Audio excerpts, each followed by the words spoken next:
Hello everyone, welcome to your YouTube channel learn with दिव्यांगना।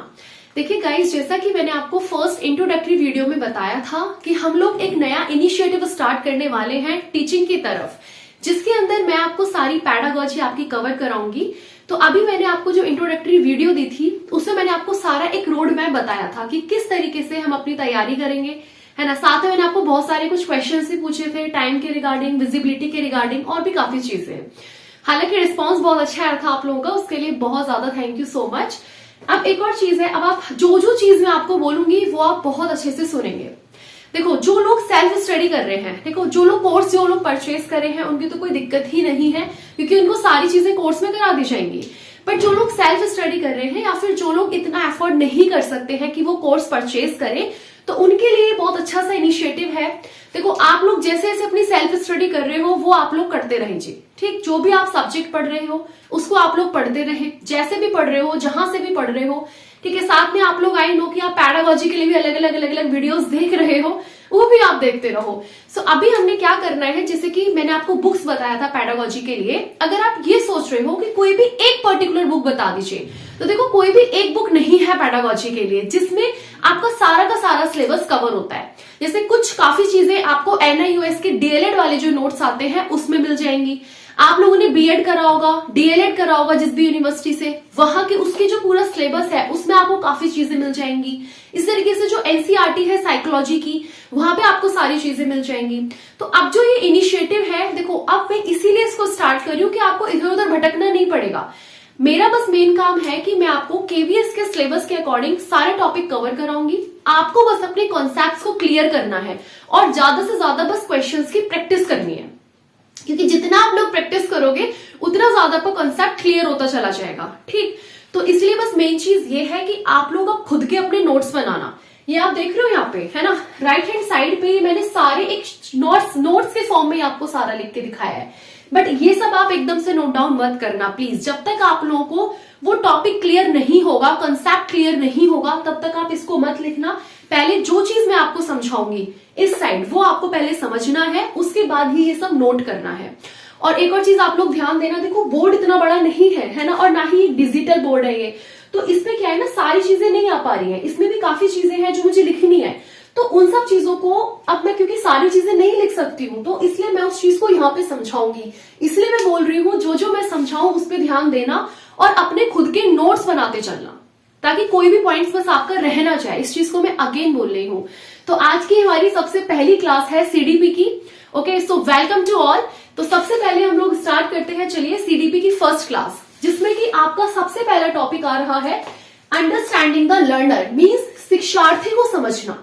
अब देखो सीधी सी बात है भाई, जब आप पैडागॉजी पढ़ेंगे या किसी भी चीज को पढ़ेंगे तो सबसे पहले आप टीचर को तो समझेंगे नहीं, पहले तो उस बच्चे को समझो ना, जिसको आपको पढ़ाना है, जिसको आपको समझाना है ना, जिसके लिए CDP बनाई गई है। तो पहले तो आप उस चीज को समझो कि लर्नर की क्या क्या चीजें होती हैं, क्या क्या रिक्वायरमेंट्स हैं, क्या क्या उसके अंदर डेवलपमेंट होते हैं, कौन कौन सी स्टेजेस होती हैं, कौन कौन से डोमेन्स होते हैं। तो पहले तो आपको वो सारी चीजें समझनी पड़ेंगी। तो जब तक आपका टॉपिक क्लियर नहीं होगा, आप आगे कैसे बढ़ सकते हो। पहले तो उस लर्नर को समझो ना, कि किस एज में वो कैसा होता है बच्चा, किस एज में क्या होता है, उसके अंदर कौन कौन सी क्वालिटीज आती हैं, क्या क्या उसके अंदर, क्या मतलब सारी चीजें A to Z आपको समझनी है। अब देखो एक और चीज मैं आपको बता दूं, ठीक है, ये बात आप ध्यान रखना, जब भी आप लोग CDP पढ़ते हो, इस चीज को अपने दिमाग में फिट कर लो। जहां भी बच्चे की बात आएगी वहां खुद को बच्चा बना लो, है ना। वो गाना था ना कि जब मैं छोटा बच्चा था, तो वो आप लोग अभी भी सोचते हो काश मैं फिर से छोटा बच्चा बन जाऊं, पर वो काश ही रहता है, बन नहीं सकते हो, है ना। फिर से आप सोचो कि उस एज में मैं चली जाऊं, फिर से नन्ही मुन्नी बच्ची बन जाऊं, तो ऐसा पॉसिबल नहीं है। तो इसीलिए अब जहां भी बच्चे की बात आएगी वहां पे आप खुद को रखेंगे, जहां भी टीचर की बात आएगी वहां भी आप खुद को रखेंगे, तब आप बहुत अच्छे से अपनी पैडागॉजी को कर सकते हो समझ के। और CTET में तो आधे ज्यादा फॉर्मूला यही वाला फिट हो जाता है कि अगर आप खुद को सोच के कर रहे हो ना, तो आपको आंसर्स खुद से समझ आने लगते हैं, आप खुद से चीजों को एलिमिनेट करने लग जाते हो। आप सोचो कि आप एक बच्चे हो, अब आप किस तरीके से सिचुएशंस को हैंडल करोगे, या क्या क्या चीज आपके अंदर बदलाव आए हैं। क्योंकि ऐसा तो है नहीं कि भाई आप लोग भी तो डायरेक्टली थोड़ी ना इतने बड़े हो गए हो, पहले बच्चे थे, आपके अंदर चेंजेस हुए, वो चीज आप सबने एक्सपीरियंस करी हुई है कि क्या क्या आपके अंदर चेंजेस आए हैं। तो जहां बच्चे की बात आएगी वहां भी खुद को बच्चा मान लेना, जहां टीचर की बात आएगी वहां भी खुद को टीचर मान लेना। अभी वो न्यू गाना है ना कि मैं नहीं तो कौन बे, बस सेम उसी तरीके से आपको ही टीचर मानना है कि भैया हम ही टीचर, हम ही सब कुछ है। अब बताओ, बात आई समझ में? तो चलिए स्टार्ट करते हैं आज का सेशन। सबसे पहला जो टॉपिक है, क्योंकि हम बिल्कुल जो अपना पढ़ेंगे बिल्कुल केवीएस के पैटर्न की तरह पढ़ेंगे। अभी आपका केवीएस है तो इसके लिए मैं सारी पैडागोजी कवर करा रही हूँ। जैसे आप लोगों का सुपर टेट आएगा फिर मैं सुपर टेट के लिए सारी पैडागोजी कवर कराऊंगी। जैसे जैसे आपके एग्जाम्स आते रहेंगे इस हिसाब से इस चैनल पे आपकी पैडागोजी चलेगी। साथ में आपकी जितनी भी चीजें रहेंगी, है ना, चाहे आपकी मोटिवेटिंग वाली वीडियोस, वैकेंसी, वो सब आपकी आती रहेगी। तो चलिए स्टार्ट करते हैं। जो चीज समझ ना आए कमेंट सेक्शन में बता देना, बस डाउट नहीं होना चाहिए कुछ भी। तो सबसे पहला जो आपका है अंडरस्टैंडिंग द लर्नर, शिक्षार्थी को समझना। चलिए तो हम लोग अपना कंसेप्ट स्टार्ट करते हैं, जो कि है आपका ग्रोथ, वृद्धि, विकास और मैच्योरिटी यानी परिपक्वता का। तो सबसे पहले आप ये सब चीज जानने से पहले आप पहले एक चीज समझ लीजिए, बहुत छोटी सी, वो ये है कि भाई देखो, एक चीज ध्यान रखना, ये तीनों के तीनों टर्म आपस में इंटर रिलेट हैं, एक दूसरे से परस्पर संबंध बनाते हैं। ठीक है, इसको हम कहते हैं इंटर रिलेट है। कैसे इंटर रिलेट है भैया? जो ग्रोथ है, जो मैच्योरिटी है, जो डेवलपमेंट है, ये तीनों के तीनों एक दूसरे से जुड़े हुए हैं। किसी एक के बिना एक चीज पॉसिबल नहीं है, इसलिए हमने बोल दिया कि ये आपस में को रिलेटेड है। ठीक है, ये याद रखना, आपस में इंटर रिलेटेड है। जैसे देखो भाई, जो डेवलपमेंट होता है वो अपने अंदर ग्रोथ को भी रखता है। क्यों रखता है ग्रोथ को? क्योंकि इसके अंदर फिजिकल चेंजेस भी होते हैं। ठीक है, फिजिकल चेंजेस होते हैं नहीं होते हैं ग्रोथ के अंदर, है ना। ग्रोथ के अंदर आपके फिजिकल चेंजेस भी होते हैं। फिजिकल चेंजेस में जैसे हाइट के अंदर आपका बदलाव, हाइट बढ़ेगी, ठीक इस तरीके से आपका वेट बढ़ेगा, आपका शेप साइज बढ़ेगा। तो ये सब आपके फिजिकल चेंजेस हो गए।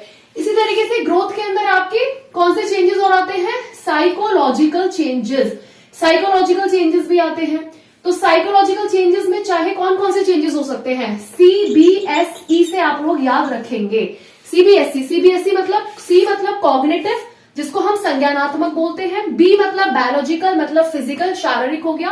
एस मतलब सोशल, मीन सामाजिक, और ई से मतलब हुआ इमोशंस। ठीक है, मतलब इमोशनल डेवलपमेंट। तो ई मतलब ये हो गया आपका संवेगात्मक तरीके से।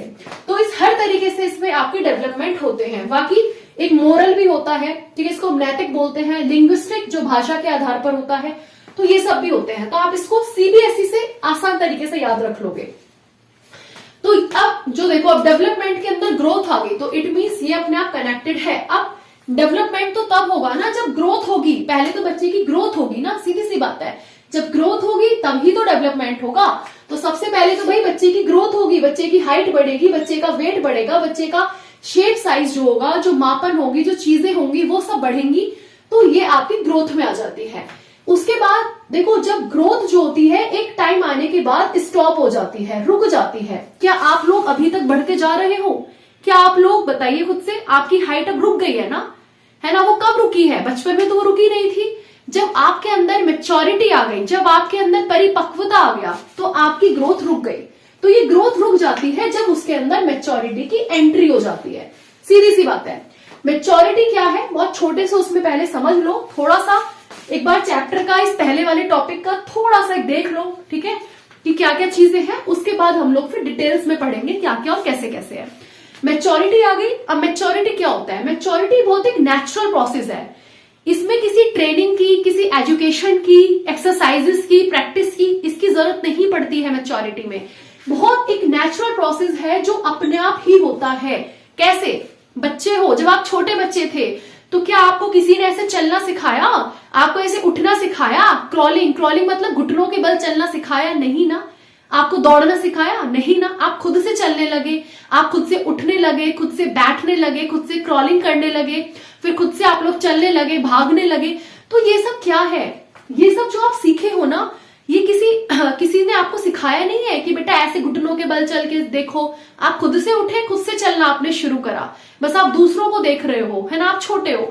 तो वो एक नेचुरल प्रोसेस है जो अपने आप से आता है। तो उसको आप मैच्योरिटी बोलते हो। ये ग्रोथ जो होती है, मैच्योरिटी जब आपके अंदर आ जाती है तो ये ग्रोथ रुक जाती है। ठीक है, जब ये रुक जाती है तो मैच्योरिटी आ गई। डेवलपमेंट के अंदर क्या होता है भैया, सारी चीजों के अंदर चेंजेस होंगे, आपके बिहेवियर में चेंजेस आने लगेंगे, आपके हर अलग अलग तरीके से आपके परिवर्तन आपके अंदर होने लगेंगे। तो ये सब डेवलपमेंट है।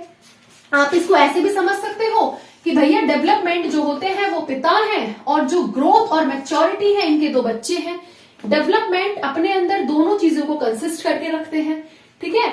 और देखो लर्निंग वाला एक अलग फैक्टर है, वो मैं आगे बताऊंगी। लर्निंग और मैच्योरिटी को एक जैसा ना समझना। लर्निंग तो प्रैक्टिस से आती है, सीखने से आती है, एक्सरसाइज करने से आती है, बट मैच्योरिटी तो एक नेचुरल प्रोसेस है, इसमें किसी चीज का कोई जरूरत नहीं है, कोई रोल नहीं है, ठीक है।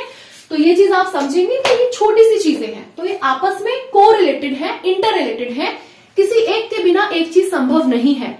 डेवलपमेंट तो बिल्कुल पिता है, पर वो पिता तभी तो बनेंगे जब ग्रोथ होगी, है ना। जब आपकी चीजें ग्रोथ ही नहीं हो रही तो आपका डेवलपमेंट कैसे होगा। अब ये सब चीजें बहुत सारे फैक्टर्स पे डिपेंड करती हैं, तो वो सब चीजें हम एक एक करके अपने चैप्टर के हिसाब से पढ़ते रहेंगे। तो बात आई समझ में। तो चलिए अब हम इस चीज को स्टार्ट करेंगे यहां से, ग्रोथ, डेवलपमेंट एंड मैच्योरिटी। सबसे पहले हम किस चीज की अवधारणा को जानेंगे, वृद्धि, विकास और परिपक्वता। ठीक, हिंदी इंग्लिश दोनों में मैं लेके चलूंगी इज इक्वल्स टू इंग्लिश। अब सबसे पहले हम जो बात कर रहे हैं वो कर रहे हैं ग्रोथ की, ठीक है। ये सब अभी नोट मत करना, पहले समझ लो ये सब मैंने क्यों लिखा है। जब तक ये पता ही नहीं होगा कि मेजरेबल क्यों लिखा है, आपको पता ही नहीं होगा सेलुलर क्यों लिखा है। देखो रटना नहीं है, अपने को समझ के करना है। अगर पॉइंट समझ में आ जाएंगे ना तो ये सब कैरेक्टरिस्टिक्स, ये सब रटने की जरूरत नहीं पड़ेगी, अपने आप से निकालना शुरू कर दोगे। तो सबसे पहले हम लोग जो बात कर रहे हैं दैट इज ग्रोथ, और ग्रोथ को हम बोलते हैं वृद्धि। अब आप ये समझ लो, सबसे पहले हम ग्रोथ को समझेंगे, ठीक, फिर हम डेवलपमेंट, मैच्योरिटी ऐसे करके पढ़ते चले जाएंगे। तो जो ग्रोथ है जिसको हम लोगों ने वृद्धि बोला है, वो होता क्या है। आप जब बच्चे हो, ठीक है, बच्चे थे, पैदा हुए, सबसे पहले आप अपने किसके मॉम के किसमें थे, होम में थे। जब आप उसमें थे उसको हम प्रीनेटल स्टेज बोलते हैं, ठीक है, प्रसव पूर्ण अवस्था। जब आप उसमें थे फिर आप बच्चे हुए, 1 साल के हुए, 2 साल के हुए, 3 साल के हुए, ठीक है। क्या हुआ, आपकी एज बढ़ती रही और एज के साथ आपकी हाइट में भी इंक्रीजमेंट होता रहा। आपकी हाइट बढ़ी, आपका साइज बढ़ा, आपका वेट बढ़ा। जब आप बच्चे थे तो आप इतने लंबे लंबे नहीं थे जितने आप लोग आज हो गए हो, ठीक। अगर मैं अपनी बात करूं तो जब मैं बच्ची थी तो मैं इतनी बड़ी थोड़ी थी, आज मेरी हाइट 5 फीट 7 इंचेस हो गई है ना। तो वो सब क्या है, जो मेरी हाइट के अंदर जो चेंज आए हैं, या जो आपकी हाइट के अंदर चेंज आए हैं, जो आपके वेट के अंदर चेंज आए हैं, है ना, आपके जो जितने भी सब चेंजेस जो हो रहे हैं, चाहे वो आपकी लंबाई में हो, चाहे वो आपके वजन में हो, चाहे वो आपके शेप साइज में हो, ये सब क्या है, इसी को ही वृद्धि बोला जाता है, यही ग्रोथ है, इसी को हम फिजिकल चेंजेस बोलते हैं। जो भी आपकी बॉडी में एक शारीरिक परिवर्तन हो रहा है या स्ट्रक्चरल परिवर्तन हो रहा है, जिसको हम संरचनात्मक परिवर्तन कहते हैं, वही आपकी वृद्धि कहलाती है। क्योंकि इसको आप देख सकते हो, इसको आप नाप सकते हो, है ना। आपका वेट बढ़ रहा है तो इसको आप नाप रहे हो, नहीं नाप सकते कि भाई मैं 60 केजी का हो गया, मैं 57 केजी, मैं 58 केजी। आपकी हाइट बढ़ती है, आप उसको मेजर करते हो नहीं करते हो। जैसे मैंने आपको बताया कि मेरी हाइट इतनी, ऐसी आपकी सबकी एक एक हाइट है। तो ये सब क्या है, यही तो ग्रोथ है, यही तो फिजिकल चेंजेस होते हैं। समझ में आई बात। एक और चीज है, जब आप किसी भी चीज को पढ़ते हो तो उसको आपस में लिंक करना देखो किसी भी चीज को पढ़ने का तरीका जब अच्छे से समझ में आता है जब आप चीजों को लिंक करना स्टार्ट कर दो। तो ये आपको रटना नहीं पड़ेगा, हम इन सारे के सारे पॉइंट्स को लिंक करके ही निकालेंगे, तो आपको बहुत आसान पड़ जाएगा। अब देखो ग्रोथ क्या है भाई, जो भी फिजिकल चेंजेस हो रहे हैं। फिजिकल चेंजेस क्या होता है, जो भी शारीरिक परिवर्तन हो रहे हैं। शारीरिक परिवर्तन चाहे वो मान लीजिए हाइट में हो रहा हो, ठीक है, लंबाई में हो रहा हो, चाहे वो वेट में हो रहा हो, ठीक, चाहे वो साइज में हो रहा हो। तो ये जितने भी चेंजेस हैं ये सब आपके ग्रोथ कहलाते हैं। क्वांटिटेटिव चेंजेस भी हम इनको बोलते हैं। क्यों बोलते हैं इनको हम क्वांटिटेटिव चेंजेस, क्योंकि इनके अंदर क्वांटिटी होती है, सीधी सी बात है, ये मात्रात्मक होते हैं, इनको आप नाप सकते हो। वेट को, हाइट को आप मेजर कर सकते हो ना, इसीलिए इसको क्या बोला जाता है, मेजरेबल भी बोला जाता है, क्योंकि आप इसको मेजर कर सकते हो। देखो मेजरेबल, ऑब्जर्वेबल, हाइट जो होती है, जो ग्रोथ होती है, उसको आप नाप सकते हो, इसलिए वो मेजरेबल है, इसलिए वो ऑब्जर्वेबल है उसका, क्योंकि मापन पॉसिबल है। दूसरी चीज है, ठीक है, उसके बाद स्ट्रक्चरल चेंजेस, शारीरिक या संरचनात्मक परिवर्तन। अच्छा, एक चीज इसमें याद रखना कि जो फिजिकल चेंजेस में आपकी क्या क्या चीजें आ सकती हैं, वही चीज है, ठीक है, हाइट, वेट और शेप साइज। तो ये आप अपने नोट्स में कर लेना, हाइट, वेट और शेप साइज जो होते हैं। एक और बात मैं इसमें आपको बता दूं, देखो फिजिकल चेंजेस के बारे में जो बोला है कि जो इंक्रीज होता है साइज में, ठीक है, यहाँ पे आप एक और वर्ड लिख सकते हो कि इंक्रीज इन साइज। क्या होता है कि जो साइज के अंदर जो बढ़ोतरी होती है, जो इंक्रीज होता है, वो भी आपका एक ग्रोथ होता है। एक और चीज आप देखो, जो इंक्रीज इन साइज है, ये वाली बात बोली किसने थी, इसको भी आप नोट डाउन करेंगे। किसने बोली थी? हरलॉक ने। किसने बोली थी? हरलॉक ने बोली थी ये चीज कि increase in size he growth होता है, ठीक है, जो फिजिकल चेंजेस हैं, ये हरलॉक ने बोला। इसी तरीके से स्ट्रक्चरल चेंजेस और साइकोलॉजिकल चेंजेस वाली जो बात बोली थी वो क्रो ने बोली थी। ये भी थोड़ा सा पता होना चाहिए कि किस किस साइकोलॉजिस्ट ने क्या क्या बातें बोली है ना, कई बार एग्जाम में आ जाता है तो हमें पता नहीं होता। तो स्ट्रक्चरल चेंजेस के बारे में जो बोला है वो किसने बोला है? क्रो ने। किसने बोला है? क्रो ने 1962 में इसको बोला था। तो देखो जो जो पॉइंट्स मैं बोल रही हूं ना, वो एक एक वर्ड बहुत इंपॉर्टेंट है, इसलिए बोल रही हूँ ध्यान से समझना, और जो चीज आपको समझ आ जाए उसको अपने नोट्स में खुद से लिखते चले जाओ, ठीक। तो आपके खुद के हैंडराइटिंग में आपके पास नोट्स होने चाहिए, एंड टाइम पे वो नोट्स ही काम आने हैं और कुछ काम नहीं आता। तो ये समझ लीजिए। तो ये इंक्रीज इन साइज वाली बात हरलॉक ने बोली है। स्ट्रक्चरल चेंजेस जो है, संरचनात्मक चेंजेस या फिर साइकोलॉजिकल चेंजेस, ठीक, जो भी मनोवैज्ञानिक परिवर्तन आते हैं, ये क्रो ने इसको बोला 1962 में। ये बात समझ में आई? ग्रोथ, इसको बोलते हैं वृद्धि। अब देखो, क्योंकि ये वृद्धि है, ग्रोथ आपकी हाइट में हो रही है। कब होता है? जब सेल्स इंक्रीज होती है, सेल्स बढ़ती हैं। तो जब सेल्स से तो चीजें बढ़ रही है ना सारी, तभी तो चीजें इंसान बड़ा बड़ा हो रहा है। तो इसलिए वो क्या हो जाता है भैया? सेलुलर है। सीधी सी बात, लिंक समझ रहे हो ना, चीजों का लिंक करके अपने को पढ़ना है। क्योंकि ग्रोथ की बात कर रहे हैं, हाइट वेट तभी तो बड़ा इंक्रीज इन साइज होता है, सेल्स वगैरह बढ़ती हैं। तो इसलिए ये कोशिका से संबंध रखता है, कोशिका, ठीक है। इसलिए इसको क्या बोला जाता है? ग्रोथ को सेलुलर बोला जाता है, क्योंकि कोशिकाओं से मिलकर बनी है। तो डेट इज सेलुलर हो जाएगा। दूसरा पॉइंट आता है भैया एक्सटर्नल, ठीक है। एक्सटर्नल का मतलब होता है जो चीज आपकी बाह्य है। एक्सटर्नल मतलब, क्योंकि एक्सटर्नल कैसे है? ग्रोथ को आप बाहर से देख रहे हो ना, आप अपने आप को देख रहे हो ना, जो आप छोटे थे वो आज आप अब नहीं हो, आपके शेप साइज में परिवर्तन आया, आपका वेट बढ़ गया, कोई पतला हो गया, कोई मोटा हो गया, सारी चीजें हो रही हैं। तो ये कहां से दिख रहा है? आपको बाहर से देख के तो पता चल रहा है। दैट्स वाई ग्रोथ क्या है भैया? एक्सटर्नल है, आप इसको बाहर से देख लेते हो, ठीक। दूसरी चीज ये है, क्योंकि इसके अंदर हाइट आती, वेट आती, शेप साइज आता, तो ये सब चीजें हम मेजर कर सकते हैं ना, इसलिए इसको क्या बोला गया है? मेजरेबल है, ऑब्जर्वेबल है, आप इसको ऑब्जर्व कर सकते हो। आप किसी बच्चे को देखते हो और एकदम से बच्चा, मान लीजिए कोई बच्चा है, आपने उसको 4 से 5 साल बाद देखा, तो आप एकदम बोलते हो ना, अरे यार तू तो बड़ा लंबा हो गया, ऐसा होता है ना। या जो आप किसी रिश्तेदारी में जाते हो तो एकदम से आपको देखते क्या बोलते हैं? अरे तो बड़ी छोटी थी, तुम तो बड़ी बड़ी हो गई, ऐसे होता है ना।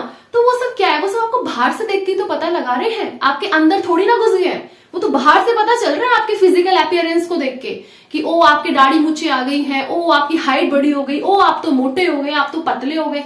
तो ये सब क्या है भाई? यही तो ग्रोथ है, ये भी तो एक्सटर्नल फैक्टर हुआ, तभी तो आप इसको मेजर कर पा रहे हो, तभी तो हाइट को नाप रहे हो। दूसरा, जब उसको नाप रहे हो तो वो क्वांटिटेटिव तो अपने आप बन गया, ठीक है। मात्रात्मक बोलते हैं हिंदी में क्वांटिटेटिव को, क्योंकि आप उसको नाप पा रहे हो इसलिए वो क्वांटिटेटिव बन गया। तो लिंक हो रही है ना आपस में चीजें सारी, ठीक, क्योंकि उसमें मात्रा है भैया। वेट को नाप रहे हो, 58 kg एक यूनिट है नहीं है, एक क्वांटिटी है नहीं है, दैट्स वाई। उसके बाद है भाई इरिवर्सिबल, जो ग्रोथ होता है वो इरिवर्सिबल है, वो अचल है, आप उसको रिवर्स नहीं कर सकते। कैसे नहीं कर सकते? अभी आप छोटे हो, फिर आप बड़े हुए, आप बुढ़े हुए, क्या अगर आप सोचो, जैसे आपके दिमाग में आता है कि काश मैं फिर से उस पुराने दिनों में चला जाऊं या चली जाऊं, मैं फिर से वो नन्ही मुन्नी छोटी बच्ची बन जाऊं, जहां पे जॉब की टेंशन नहीं थी, शादी की टेंशन नहीं थी, कोई टेंशन ही नहीं थी लाइफ में।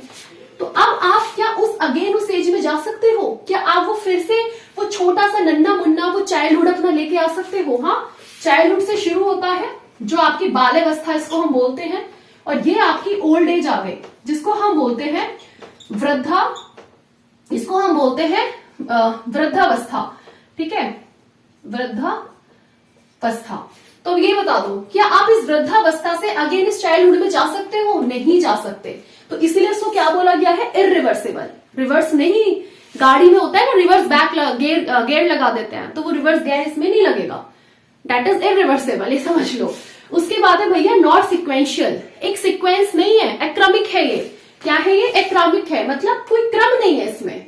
क्यों है भैया? सीधी सी बात है, देखो सीक्वेंस है या नहीं है, आप खुद सोचो। ग्रोथ में हो सकता है आपकी हाइट नहीं बढ़ रही हो, आपका वेट बढ़ रहा हो सकता है वेट से पहले हाइट बढ़ जाए, हाइट से पहले वेट बढ़ जाए, तो कोई सीक्वेंस नहीं है इसका।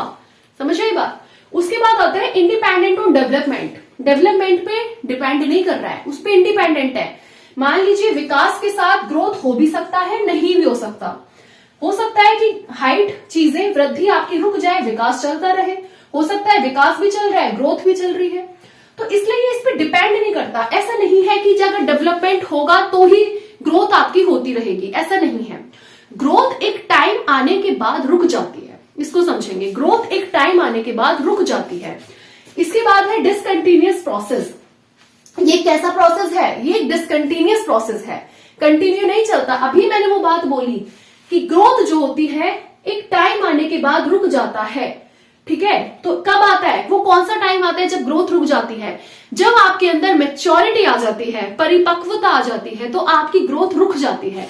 तो इसलिए वो एक कंटिन्यूअस प्रोसेस नहीं है, वो सतत नहीं चलता, वो सतत चलने वाला प्रोसेस नहीं है, वो असतत है, ठीक है। वो रुक जाता है एक टाइम आने के बाद। वो कब रुकता है?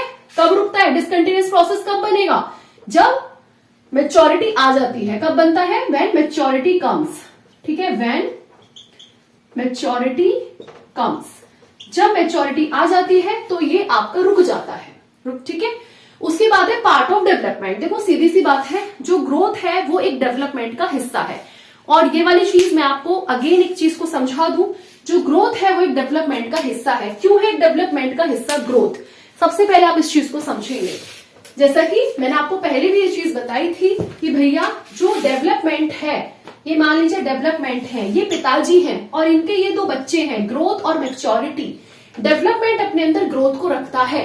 डेवलपमेंट मतलब विकास, और विकास वही होता है भाई जिसके अंदर ग्रोथ भी हो रही हो, ठीक है। चाहे वो हाइट, वेट, शेप, साइज कुछ भी बढ़ रहा है।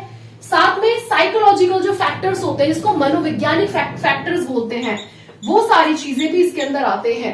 तो ग्रोथ के अंदर क्या, डेवलपमेंट के अंदर ग्रोथ भी आ गया, साइकोलॉजिकल फैक्टर्स भी आ गए। तो एक पार्ट हुआ नहीं हुआ, एक डेवलपमेंट का पार्ट हो गया, अपने आप हो गया, क्योंकि इसके अंदर डेवलपमेंट में फिजिकल चेंजेस भी आते हैं, शारीरिक परिवर्तन, और साइकोलॉजिकल चेंजेस यानी मनोवैज्ञानिक परिवर्तन भी होते हैं। जैसे चाहे वो सोशल हो, इमोशनल हो, कॉग्निटिव हो, ठीक है, मोरल हो, किसी भी तरीके से हो, लिंग्विस्टिक वे में हो, किसी भी तरीके से हो। तो ये सारे के सारे, इसलिए ये एक विकास का हिस्सा भी हो जाता है। तो ये सारी की सारी इसकी कैरेक्टरिस्टिक्स हैं। अगर आपने ये सब कर लिया, एक भी पॉइंट मैंने कोशिश करी है कोई पॉइंट ना छूटा हो, ये सारे पॉइंट्स आपको की पॉइंट की तरह मैंने बता दिए। अगर आपको सबका मतलब पता है तो आप बहुत आसानी से कर ले जाओगे। बात आई समझ में? ये आप लोगों की थी बेसिकली कैरेक्टरिस्टिक्स क्या थी। अब हम लोग पढ़ेंगे कौन कौन से फैक्टर्स जो हैं वो आपकी वृद्धि पर, ग्रोथ पर इफेक्ट करते हैं। मतलब वृद्धि के कारक कौन कौन से हैं जो इस पर बेसिकली इन्फ्लुएंस डालते हैं, प्रभाव डालते हैं, ठीक। एक और चीज, आप लोग मुझे कमेंट सेक्शन में ये जरूर बताना कि क्या जो मैं लिख रही हूँ, जो समझा रही हूँ, आपको समझ आ रहा है या नहीं, या आपको ये सारी चीजें दिख रही है या नहीं, ठीक है, ताकि मेरे को पता चल जाए। क्योंकि एक तो मैं फर्स्ट टाइम इस तरीके से वीडियो बना रही हूँ, इससे पहले मैंने कभी ना टीचिंग करी है, ना इस तरीके से मैंने वीडियोस वगैरह बनाया है, तो थोड़ा सा मुझे सेटअप बिल्कुल समझ नहीं आ रहा था कैसे करना है। तो ये आप एक बार इसलिए मुझे बता देना, ठीक है, क्योंकि आप लोगों को बस एक क्लियर दिखना चाहिए, वही चीज इंपॉर्टेंट है। तो आप लोग मुझे प्लीज बताना।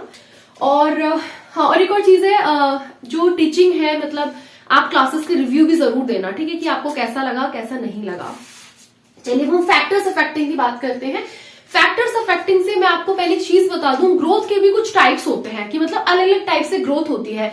हालांकि आपको इतना कुछ पढ़ना नहीं है, और जैसे एक प्लांट्स के उसमें भी होती है, जैसे अगर मैं बोलूं तो एक प्राइमरी और सेकेंडरी तरीके से भी होती है, यानी कि प्राथमिक और द्वितीय तरीके से भी होती है। दूसरा प्लांट्स में देखी जाती है कि भैया उनके अंदर एक वेजिटेटिव तरीके से होती है, और तीसरा एक आपका रिप्रोडक्टिव तरीके से हो गई है। तो ये आपको वैसे सच पढ़ना नहीं है, सिर्फ आपकी नॉलेज के लिए मैं बता देती हूँ। अगर कोई आपसे पूछ ले तो आपको पता होना चाहिए कि प्राइमरी के अंदर हाइट का जो इंक्रीज होता है वो देखा जाता है, सेकेंडरी में डायमीटर वगैरह का जो होता है वो चीज आती है। अगर प्लांट्स के उसमें देखेंगे, क्योंकि प्लांट्स तो आपको पढ़ना नहीं है यहाँ पे, तो आपको चाइल्ड के उसमें पढ़ना है, ठीक है, तो वो सब चीजें हैं। अब हम देखिए नेक्स्ट बात करते हैं कौन कौन से फैक्टर्स होते हैं। देखो किसी भी चीज को कोई ना कोई फैक्टर प्रभावित करते हैं, ठीक। अगर मैं यहाँ पे बात कर रही हूँ ग्रोथ की, वृद्धि की, तो दो तरीके के फैक्टर्स हैं। देखो जब मैं आपको डेवलपमेंट पढ़ाऊंगी, विकास पढ़ाऊंगी, तब भी मैं आपको बहुत सारे ऐसे फैक्टर्स पढ़ाऊंगी, उसमें भी वो आपको सेम चीज मिलेगी कि भैया हाँ एनवायरमेंटल फैक्टर्स भी होते हैं, हेरिडिटी भी होती है, ये भी होता है, वो भी होता है। बट अभी फिलहाल हम थोड़ा सा हेरिडिटी के बेस पर जान लेते हैं, आई मीन ग्रोथ के बेस पर जान लेते हैं। तो देखिए कौन कौन से आपके फैक्टर्स होते हैं। सबसे पहले आपके दो तरीके के फैक्टर्स होते हैं, एक इंटरनल जो आंतरिक तरीके से हो रहा है, एक एक्सटर्नल जो कि बाह्य तरीके से हो रहा है। आंतरिक फैक्टर्स जो होते हैं, आंतरिक कारक कौन कौन से होते हैं। देखो सबसे पहले उसमें आता है आपका हेरिडिटी, जो चीज आपकी वंशानुक्रम तरीके से हो रही है वो डिटेल्स आपकी हेरिडिटी में आती है, यानी कि वंशागति जिसको हम बोलते हैं। हेरिडिटी कैसे भैया, देखो सीधी सी बात है, मान लीजिए हम, क्योंकि मैं यहाँ बात कर रही हूँ किसकी, हेरिडिटी की। हेरिडिटी में क्या है, अब आप खुद सोचो, आपके पेरेंट्स के जीन्स या आपके पेरेंट्स की जो चीजें हैं, ठीक है, क्या वो आपके अंदर नहीं आई। आपकी अगर ग्रोथ हुई है, आपकी जो हाइट हुई है, ठीक है, होता है ना कि किसी की फैमिली में अगर टॉल टॉल लोग हैं, जैसे मैंने आपको अपने एग्जांपल दिया, तो हम लोग मेरे और मेरे भाई वगैरह हम सब भी टॉल टॉल हो गए। तो इसका पीछे क्या रीजन है भैया, हेरिडिटी ही ऐसी है अपनी, ठीक है, अपनी चीजें ही ऐसी हैं, जीन्स ही ऐसे हैं। तो एक तो ये वाली चीज आ जाती है, उसमें चाहे आपकी हाइट हो, वो आपकी फैमिली के बेसिस जाती है, जिससे बहुत से की जो फैमिली में लोग होते हैं वो थोड़े छोटे छोटे होते हैं, तो काफी चांसेस होते हैं कि भैया बच्चा भी उसका चुनका छोटा होना है, होता है नहीं होता है। बट ऐसा नहीं है कि सारा का सारा फैक्टर हेरिडिटी पे ही डिफाइन करता है, ऐसा भी जरूरी नहीं है। उसमें कुछ एनवायरमेंटल फैक्टर्स भी होते हैं, कुछ मिनरल्स और न्यूट्रिएंट्स का भी बहुत बड़ा रोल होता है। कई बार ऐसा भी होता है कि पेरेंट्स छोटे छोटे होते हैं पर बच्चे भी लंबे लंबे बहुत हो जाते हैं। तो ये सब क्या है, इसलिए आप पूरी तरीके से हेरिडिटी भी नहीं बोल सकते हो, हाँ, लेकिन बहुत ज्यादा परसेंट आपकी हेरिडिटी पे ही बेस करती है। अब मान लीजिए आपका स्किन का कलर कैसा होगा, ठीक है, उसके बाद मान लीजिए आपकी आईज का कलर, मान लीजिए किसी बच्चे की आईज का कलर ब्लू है, तो इट मीन्स उसकी फैमिली में उसके मॉम, उसके डैड या XYZ किसी का कलर ब्लू हो सकता है आईज का। डेट्स वाई उसके अंदर भी वही वाले जो फैक्टर्स है वो देखने के लिए मिले हैं, वो वाली प्रॉपर्टी वाली कैरेक्टरिस्टिक्स, ठीक है, वाली क्वालिटीज उसके अंदर आई हैं। तो इस तरीके से और भी हेरिडिटी के अंदर मान लीजिए हाइट का हो गया, है ना, कुछ ऐसा भी होता है कि मान लीजिए जैसे किसी किसी की फैमिली बहुत मोटे मोटे लोग होते हैं, तो बहुत ज्यादा चांसेस होते हैं कि उनके जीन्स ही ऐसे वाले हैं, तो थोड़ा सा बच्चा मोटा बहुत ज्यादा हो जाता है। तो ये कुछ कुछ फैक्टर्स जो कि आपके हेरिडिटी पर डिपेंड करते हैं, तो ये आपको पता होना चाहिए। हेरिडिटी पर ये सारी चीजें आपकी आती है, इवन बिहेवियर में भी हेरिडिटी आ जाती है। कई बार कहते हैं ना कि यार ये तो बिल्कुल आदत में अपने पापा जैसा गया है, ये बिल्कुल मम्मी जैसा है ना, ऐसे भी कई बार बोल देते हैं ना बच्चों को घरों में कि बताओ कितना गुस्सा है इसके अंदर, बिल्कुल अपने पापा पे गया है। तो ये सब क्या है, तो कई बार बिहेवियर में भी हेरिडिटी आपकी आ जाती है। तो ये सब इंटरनल फैक्टर्स है, इसको आप अंदर से, इसका बाहर से कोई लिंक नहीं है, ये तो हेरिडिटी तरीके से आए हैं भैया, जैसे पेरेंट्स में ऐसे आपके अंदर ट्रांसफर हो रहा है। कल को कुछ ना कुछ फैक्टर जब आपके बच्चे होंगे तो उनको भी ट्रांसफर होंगे, है ना, आपके जैसे, वो आपके जैसे दिखेंगे। होता है ना कि ये तो अपनी मम्मी पे गई है, ये पापा पे गई है, इनकी शक्ल तो इनके जैसी है, इनकी शक्ल तो अपनी दादी पर है। तो ये सब वही सब चीजें हैं। तो ये सबसे बड़ा फैक्टर होता है ग्रोथ का। जैसे आपके पेरेंट्स की चीजें होंगी, बहुत हद तक आपके अंदर भी उसी तरह की चीजें आपके अंदर देखने के लिए मिलेगी। दूसरा आता है भैया ग्रोथ हार्मोन। देखो ग्रोथ हार्मोन अच्छे से समझना, जो ग्रोथ हार्मोन है, ठीक है, हर किसी के अंदर एक वृद्धि का हार्मोन होता है।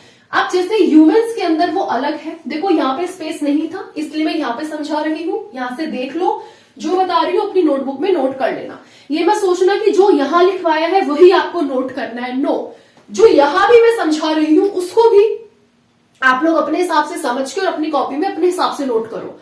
हार्मोन्स की बात करते हैं तो एक आपका ह्यूमन के अंदर, ठीक है, इंसान के अंदर अलग हार्मोन होता है और प्लांट्स के अंदर एक अलग हार्मोन होता है। क्या आपको पता है ह्यूमन के अंदर कौन सा हार्मोन है वो, हाँ, वृद्धि वाला हार्मोन बताओ कौन सा है ह्यूमंस के अंदर। इसका नाम होता है आपका सोमाटोट्रोफिन, ठीक है, ये याद रखना, सोमाटोट्रोफिन, इसको ऐसे भी याद कर सकते हो, सोमाटोट्रोफिन। ये ग्रोथ हार्मोन है जो कि इंसानों के अंदर पाया जाता है, इसको ध्यान रखो। अगर प्लांट्स की बात करते हैं तो हालांकि प्लांट्स का तो आपका आना है नहीं, बट आपकी नॉलेज के लिए मैं बता दूं, जैसे ऑक्सिन्स होते हैं, ठीक है, इसी तरीके से इथाइलिन होता है, इसी तरीके से साइटोकिनिन्स होते हैं, इसी तरीके से एब्सिसिक एसिड है एंड सो ऑन, और भी बहुत सारे हैं। बट हमें फिलहाल ह्यूमंस के लिए पढ़ना है क्योंकि हम चाइल्ड की बात कर रहे हैं, यहाँ पे इंसानों की हमें पैडागॉजी फिलहाल पढ़नी है। तो ये सोमाटोट्रोफिन आपको याद रखना है, आपके एग्जाम में आ जाए तो आप लोग लिख देना। तो ये वाली चीज हो गई। तो दूसरा सबसे बड़ा कौन सा फैक्टर हो गया, एक तो हो गया भैया आपकी हेरिडिटी जो सबसे ज्यादा इंपॉर्टेंट है, और दूसरा आपका ग्रोथ हार्मोन हो गया। ठीक, जो आपकी फैक्टर जो आपके इन्फ्लुएंस करते हैं, जो असर डालते हैं, प्रभाव डालते हैं आपकी ग्रोथ पर, आपकी वृद्धि पर। और तीसरा है देखो इंटेलिजेंस। इंटेलिजेंस भी आपकी काफी हद तक इंटरनल में, जैसे कई बार ऐसे बोल दिया जाता है ना कि यार ये बच्चा, आपको भी बहुत बार बोल देते होंगे अपने पापा पे गया है, कितना बुद्धिमान है ना, कि बिल्कुल अपने पापा जैसा तेज है ये। तो वो सब क्या है, वो उसका आईक्यू लेवल जो है वो अपने पेरेंट्स पे कई हद तक चला जाता है। कहते हैं ना कि यार इसके पेरेंट्स तो बहुत ज्यादा मल्टी टैलेंटेड है, जब ही तो बच्चा ऐसा हो गया, है ना। तो वो सब क्या है भाई, वो सब वही चीज है, इंटरनल फैक्टर्स हैं, हेरिडिटी वाले फैक्टर्स हैं। तो ये इसमें इंटेलिजेंस को वैसे हम थोड़ा सा कॉग्निटिव डेवलपमेंट के अंदर पढ़ेंगे। तो इंटेलिजेंस बौद्धिक तरीके की जो चीजें हैं वो आपकी संज्ञानात्मक परिवर्तन, संज्ञानात्मक विकास के अंदर आ जाती है, तो उसमें हम पढ़ेंगे। बट हाँ, आईक्यू भी होता है भैया, आईक्यू भी आपके पेरेंट्स तक कहीं हद तक रिजेंबल करता है, थोड़ा सा देखा जाता है। जिस पेरेंट्स को ज्यादा आईक्यू होगा तो चांसेस होते हैं कि उनके बच्चे भी उतने थोड़े बुद्धिमान हो, मल्टी टैलेंटेड हो, मल्टी डायमेंशनल हो। तो वो सब चीजें हैं।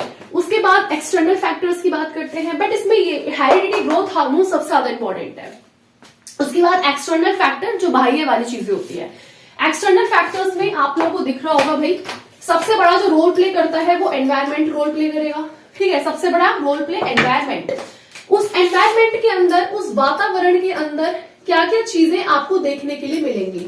भाई देखो, कहीं किसी जगह पे आप लोग रहते हैं, वहां का टेम्परेचर बहुत बड़ा रोल प्ले करता है। ठीक है, वहां का पानी कैसा है बहुत बड़ा रोल प्ले करता है ना। वहां की जो सनलाइट, लाइट वगैरह है ना, कि भाई वहां पे जो एरिया है वो ज्यादा गर्मी वाला एरिया है, सर्दी वाला एरिया है, वो सब चीजें ग्रोथ पे बहुत इफेक्ट करती है। हवा, पानी, तो ये सब चीजें जो है बहुत ज्यादा ग्रोथ पर इफेक्ट करती हैं। सीधी सी बात है।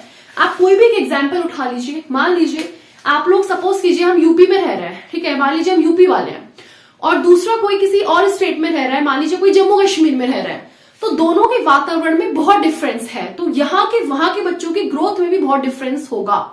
जैसे नेपाल के लोग होते हैं या इंडिया के जैसे हैं, तो नेपाल में क्या है ना, नेपाल के लोग अगर आप देखोगे अधिकतर छोटे छोटे मिलेंगे आपको, थोड़ी कम कम हाइट वहां रहती है। एक तो हेरिडिटी की वजह से, क्योंकि उनके पेरेंट्स ऐसे हैं, वो चीज आ गई, और दूसरा थोड़ा एनवायरमेंट भी वहां का वैसा ही है। तो ये एनवायरमेंट में बहुत बड़ा रोल प्ले करता है ना, बहुत बड़ा रोल प्ले करता है आपकी ग्रोथ। मान लीजिए कोई एरिया है वो बहुत ज्यादा गर्म है, तो उसका भी तो बच्चे पे असर पड़ेगा, सीधा पड़ेगा, उसकी जो अपब्रिंगिंग्स होगी उस पर असर पड़ेगा। कोई एरिया बहुत ठंडा है तो वहां का बच्चा उस हिसाब से उसकी जो कैरेक्टरिस्टिक्स होंगी वो होंगी, उसका स्किन का कलर होगा। तो बहुत चीजें, सब फैक्टर्स इफेक्ट करते हैं। इनको हम कहते हैं जो आपके बाह्य वाले जो कारण होते हैं, जिसको हम एक्सटर्नल फैक्टर्स कहते हैं। बातें समझ में। दूसरा आता है आप लोगों का, मान लीजिए मिनरल्स एंड न्यूट्रिएंट्स। ये भी अपने आप में environment, mineral, nutrients, heredity, growth hormone बहुत इंपॉर्टेंट है। कैसे भैया, देखो मिनरल एंड, और ये तो बहुत बड़ा रोल प्ले करता ही है, सीधी बात है। आपने देखा होगा, आपने सुना होगा अपने घर में भी जब आप बच्चे थे तब भी, कि अच्छे से खाया करो, यही उम्र होती है अच्छे से खाने की। अब अच्छे से खा लोगे तो बॉडी बुढ़ापे में अच्छे से काम करेगी, जैसा खाओगे ऐसा भरोगे। समझ आ रही है बात। तो वो सब क्या है, ये सब आपके मिनरल न्यूट्रिएंट्स हैं। आप अपने बच्चे को जितना अच्छा पौष्टिक आहार दोगे उसका उतना अच्छा ही विकास होगा, उसकी उतनी ही अच्छी ग्रोथ होगी, और जितनी अच्छी ग्रोथ होगी उसके जो डेवलपमेंट होंगे, जो अदर चाहे मान लीजिए किसी भी सीबीएसई पैटर्न पे हो, सीबीएसई समझ गए, कॉग्निटिव, बायोलॉजिकल, जिसमें फिजिकल आ जाता है, सोशल, इमोशनल, तो जितने भी एस्पेक्ट्स हैं डेवलपमेंट के, अलग अलग जो टाइप्स हैं, डोमेन्स हैं, उनका उतना ही अच्छा होगा। तो कहने का मतलब है, तो वो सब डिपेंड करता है मिनरल्स एंड न्यूट्रिएंट्स पे। आप अपने बच्चों को जितना अच्छा खिला दोगे, है ना, उसकी बॉडी उतनी अच्छी ग्रोथ करेगी। तभी तो कहते हैं बचपन में अच्छे से खाओ, है ना, हड्डियां मजबूत बनी रहेंगी, ये करो हाइट बढ़ जाएगी, वो करो, साइकिल चलाओ, ये करो, अच्छे से खाओ, दूध पियो, और दूध भी नहीं बॉर्नविटा वाला दूध पियो। हाइट, तो ये सब क्या है भाई, जितना मिनरल्स दोगे, काजू बादाम खाओ, ये खाओ, तो ये सब आपकी ग्रोथ पे तो इफेक्ट करेगा ना। अच्छा खाओगे तो अच्छी आपकी ग्रोथ चमकेगी, आपकी बॉडी बढ़ेगी, आपकी हाइट बढ़ेगी, है ना। ये होता है नहीं होता है। तो ये सब चीजें क्या है भाई, यही एक फैक्टर्स है, ये एक्सटर्नल फैक्टर्स है। इसमें एक और चीज आप इंक्लूड कर सकते हो जो कि है फिजिकल एक्टिविटीज। ठीक है, क्या है, फिजिकल एक्टिविटीज, ये भी आपके एक्सटर्नल फैक्टर्स में आ जाता है, लिख लेना खुद से। तो फिजिकल एक्टिविटीज का भी रोल होता है भाई, जितनी आप साइकिलिंग करोगे, जैसे कोई मान लीजिए छोटा बच्चा है, जब उसकी हाइट नहीं बढ़ती, उसको बोला जाता है कि भाई स्किपिंग करो, रस्सियां कूदो, है ना, या फिर हाइट नहीं बढ़ रही है साइकिल चलाओ। तो ये सब क्या है? ये फिजिकल एक्टिविटीज है। इनसे क्या होगा? बच्चे में वृद्धि होगी, बच्चे का विकास होगा, ग्रोथ होगी, सीधी सी बात है।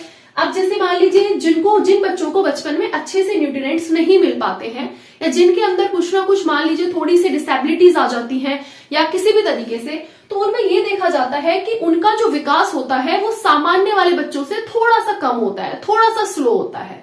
और जिन बच्चों को बहुत अच्छे अच्छे न्यूट्रिएंट्स मिल रहे हैं, पौष्टिक आहार मिल रहे हैं, दाल सब्जी हरा भरा ये वो, तो उनका थोड़ा विकास भी तेजी से होता है, थोड़े अच्छे उस पे होता है। तो ये हर चीज का बहुत बड़ा रोल प्ले करता है। बात आई समझ में? तो ये सब आपको बेसिकली पढ़ना है। ये सारे के सारे फैक्टर्स हैं जिसको हमने बोला है। ये ग्रोथ का आपका सारा का सारा कॉन्सेप्ट होता है खत्म। आपका सारा का सारा कॉन्सेप्ट ग्रोथ का। ओके, और एक और चीज है, शायद बस आप मुझे एक तो ये चीज बताना कि जो बोर्ड पे लिख रहा है वो क्या आपको दिख रहा है या नहीं, क्योंकि यहाँ पे थोड़ी सी लाइटिंग वाली बहुत ज्यादा प्रॉब्लम हो रही है, लाइट थोड़ी सेट नहीं हो पा रही है। और फिर दूसरी बात है कि करने वाली बस मैं ही हूँ, लाइक मुझे सब कुछ करना है, तो ये समझ नहीं आ रहा है ना। तो लाइट मैंने कोशिश की है, बट मुझे लग रहा है बेशक मैं काली आ जाऊं कोई दिक्कत नहीं है, बट बोर्ड पे बस आपको दिख जाए, वो आप देख लेना ठीक से।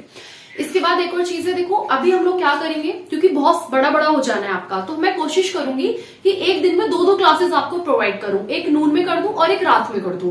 तो आप कंटिन्यूटी के साथ अपनी सारी क्लासेस को देखना, क्योंकि अगर एक भी टॉपिक छूटा, क्योंकि सारी चीजें लिंक करती हुई एक दूसरे से, है ना, जब तक आपको ग्रोथ नहीं पता होगा तो आप आगे कैसे बढ़ेंगे, मैच्योरिटी पे कैसे आएंगे, डेवलपमेंट पे कैसे आएंगे, तो वो सब आपको पता होना चाहिए। तो मैं कोशिश यही करूंगी कि आपकी एक दिन में 2-2 क्लासेस लाऊं, क्योंकि जो सिलेबस है वो बहुत ज्यादा वास्ट है। ओके, तो अपना काम है। अब कल हम लोग क्या करेंगे, दूसरी क्लास में मैच्योरिटी पढ़ेंगे और उसके बाद नेक्स्ट क्लास में कल ही हम लोग डेवलपमेंट भी स्टार्ट कर देंगे, ताकि तेजी से आप लोगों का थोड़ा सा सिलेबस चले। बाकी मैं क्या करूंगी, जब आप लोगों को क्वेश्चंस कराऊंगी तो उससे पहले ना मैं एक बार आपको पीडीएफ के थ्रू भी सारा पहले पिछला रिविजन करा दूंगी, है ना, ताकि आपको प्रॉब्लम ना आए और साथ में आप लोगों की जो क्वेश्चंस की प्रैक्टिस ज्यादा से ज्यादा होती रहे। ठीक है, तो कल की क्लासेस में हम लोग करेंगे। बस आप लोग मुझे बताना कि जो कुछ भी मैंने लिखा है बोर्ड पे, क्या आपको वो दिख रहा है या नहीं दिख रहा है। आप लोग अपने नोट्स बनाते चलो, जो भी मैं समझाती जा रही हूँ उसको समझते चलो, सारे पॉइंट्स क्लियर करते चलो, अपने कॉन्सेप्ट को बस क्लियर कर लो, ताकि फिर कोई भी क्वेश्चन आए तो आप लोग इजीली उसको कर दो। ठीक है, इसके अलावा कोई भी प्रॉब्लम है, कोई भी डाउट है, देखो टेलीग्राम ग्रुप मैंने बना दिया है, इस वीडियो के डिस्क्रिप्शन में मैं प्रोवाइड कर दूंगी लिंक, आप लोग ज्वाइन कर लेना। जो भी नोटिफिकेशन होगा आपकी वीडियो का वो वहां पे आपको मिल जाएगा, तो वहां से भी आप लोग डायरेक्टली लिंक पे जाके यूट्यूब पे जा सकते हैं और वीडियो को वॉच करेंगे। बट मेन चीज है कंटिन्यूटी के साथ आप लोग अपनी वीडियोस को देखो, अपने सारा जितना भी सिलेबस है उसको कवर करो, बाकी फिर ज्यादा से ज्यादा आपको अपने क्वेश्चंस की प्रैक्टिस करनी है। ओके, सो आप लोग मुझे बताना, बाकी कोई भी दिक्कत है, कोई भी परेशानी है तो आप लोग कमेंट सेक्शन में बता देना। तो चलिए, wish you all the very best, stay happy and stay blessed.